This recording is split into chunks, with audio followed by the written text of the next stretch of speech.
grab this panel underneath, pull up, it just clips in, and then you want to pull out, just like that.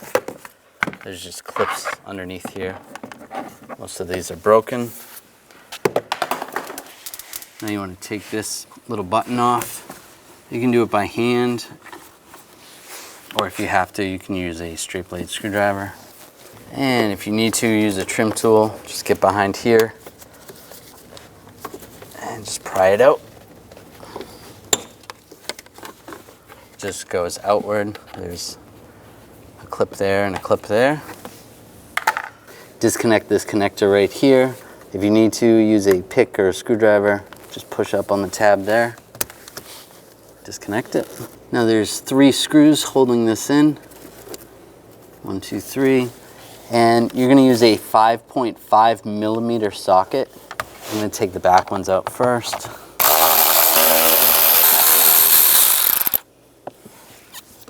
And grab the motor. Make sure the wires aren't in the way, and slide it out. Now slide the new motor in position.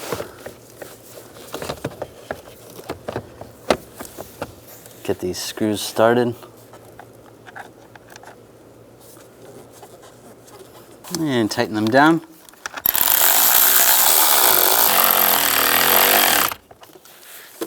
Take the connector, line it up, and plug it in. Make sure it locks down, that's good. Take this panel,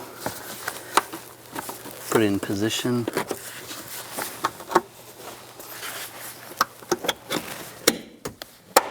Lock it down and put this little button back on and line this up.